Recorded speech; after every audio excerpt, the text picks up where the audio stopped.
Welcome to Fireside Jets. My name is Alex. I'm my co-host here at Ryan Moran. Today, we're looking at Kwon Alexander from the Saints, seeing if he's a good potential fit for this linebacker core alongside CJ Mosley. The Jets have a couple options there. We're going to discuss those guys and what Kwon Alexander would bring to this team if it's worth it. You know, he would be that linebacker too alongside Mosley, who is the penciled-in Mike at this point. There are some guys. There is a position battle that's probably going to ensue this training camp, and I am excited to take a look at those specific players if they have some upside.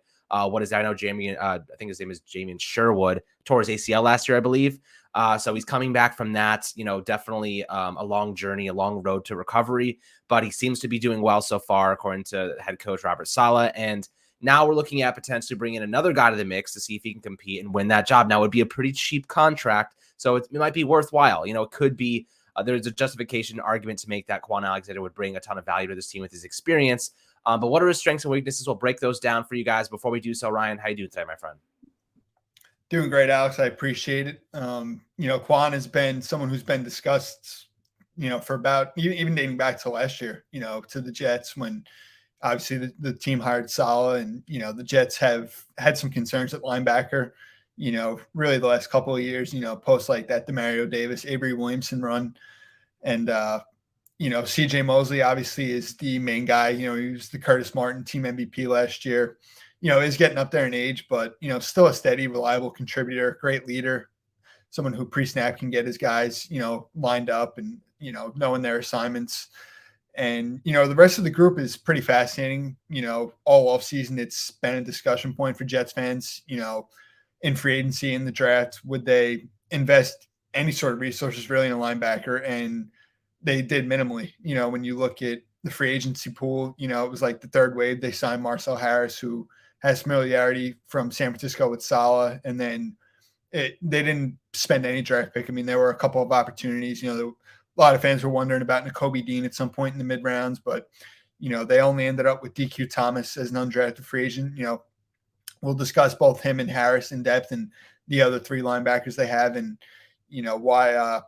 It's or actually the other four linebackers, and why it's just such a fascinating discussion because nowadays NFL teams typically only carry about 5 linebackers, and the Jets have 7 right now with a few guys who are pretty much locked in. So it's fascinating discussion with Kwon for sure. Yeah, and so what does he bring, right? What does Kwon Alexander bring to the Jets if he were to be signed? This is an interesting player who's had his fair share of struggles. He's not a good tackler. Like straight off the bat, he's missed 18.4% of his tackles in his career. Last year, he missed 19%. He played in 535 snaps for New Orleans. Spent a lot of time with Tampa Bay in the earlier portions of his career, the first 4 years. Went to San Francisco for a season, really sucked there, and then went to New Orleans, midway through 2020. So, we're talking about a player here that has a lot of weaknesses. He gave up 3 touchdowns in coverage in 2020 last year. They really just took him out of that. He did end up with 1 pass breakup and actually an interception. But he's not a pass guy. He's not a pass coverage guy. He's going to struggle there. If you put him in that position, he's going to fail.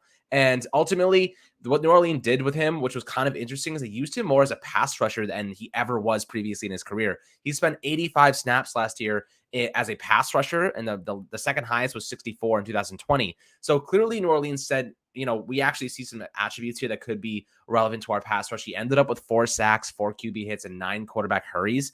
So he actually has some production in that instance. But, when you're looking at how the Jets would use him, are you really asking him to be that cleanup guy in the running game, or do you think you would actually incorporate him as more of a pass rusher? Maybe if you're playing man coverage, sending him on the blitz.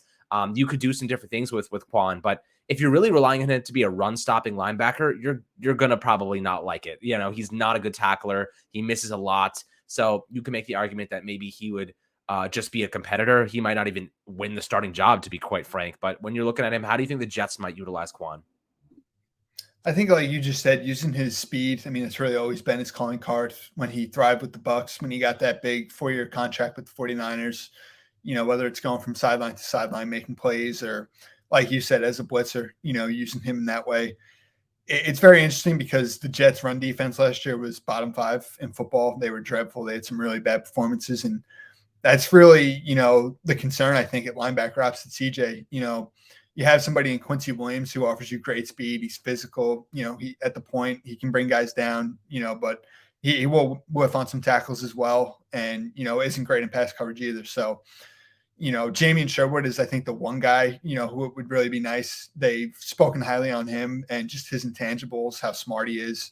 So you hope that with his skill set, he's a little bit bigger, and hopefully he can be the guy against the run. And, from there, I think Kwon would just be a situational type player. I feel like that's really what he is at this point in his career. The numbers would back that up.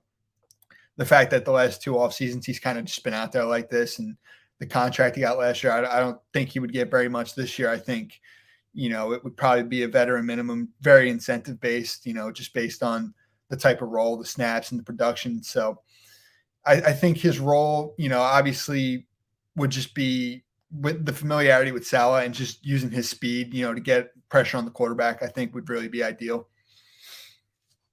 Yeah, I think that's probably how they would utilize him as well. I mean, you're looking at his contract from last year. He earned what, 990K in base salary, 1.1 million dead cap hit for New Orleans. He basically, like you said, veteran minimum, a little bit more than that. I think you're probably right on when you say the Jets would probably sign him to that type of deal, but I don't think that's a big deal. The Jets have like what, 8.8 million in salary space. You might as well bring in more competition at linebacker. Jamie and Sherwood, like we said, coming off that big injury. He did have some pretty great games last year, especially in run defense and as a tackler.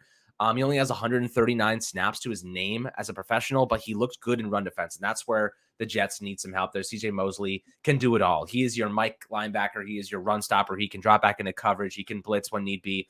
Like, he is an all-around great linebacker. But, you might have to rotate a couple guys in the earlier portions of the season to figure out who that person might be. I think Kwon could only be beneficial. I mean, for the price tag that he's probably going to be coming in at.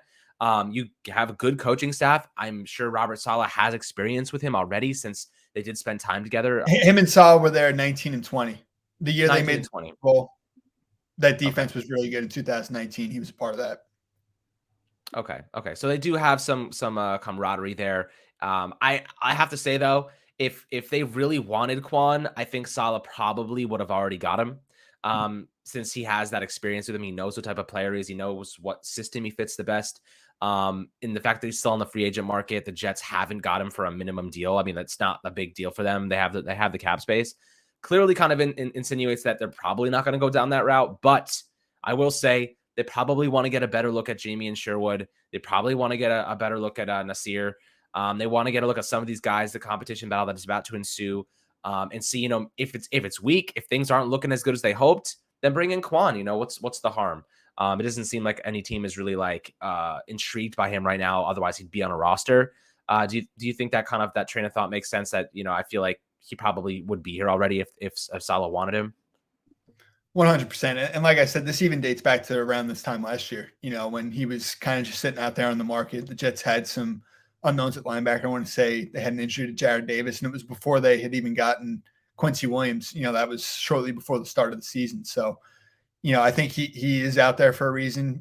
Obviously his connection with Saleh, is fairly well documented. And I think you really said it best. He probably would have been acquired at this point, if Saleh felt that strongly about what he can still, provide, because he does know him well. They were together recently. And just kind of going over the linebacker group in general, like I said, most teams nowadays are probably keeping 5 on a roster going into the season. Obviously, you're locked in with CJ Mosley. What he can do is just, like you said, the Mike, the leader. He's a smart player. And from there, I mean, Quincy Williams is a guy who they've continually, showed a lot of confidence in. They've spoken highly on, whether it be Jeff Ulbrich, Robert Saleh, Joe Douglas. So, what Quincy provides athletically. He's got the speed. Like I said, he's physical. When his technique is sound, he can, be a hard hitter, but he's just got to clean up the tackling overall. And then, down the group from there, I think you're locked in with Jamie and Sherwood and Hemson Nasruddin, 2 guys you just drafted a year ago. You want to get more experience. They were both converting from safety to linebacker last year as rookies. So you hope that, mentally they're, further along now. And what I like about both of those guys is they both complement each other. And Quincy, Quincy's really the athlete, the speed guy, can cover ground. Sherwood ideally is the guy you want playing in run defense. I just think he's got to clean up those pursuit angles. Nasruddin is the guy in coverage who I think can kind of take on a role there. So they can all really kind of complement each other if they can, just be more consistent, grow within the system. And then from there, the final 3 guys at the group, you have Delshon Phillips, who was a good special teams contributor last year. I think he's an underrated guy for that 5th spot at linebacker, just what he can do on teams.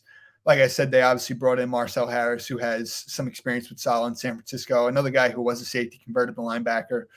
I think him and Phillips on special teams kind of compete for that fifth spot. And, don't sleep on DQ Thomas either. Drafted free agent they got from Middle Tennessee State.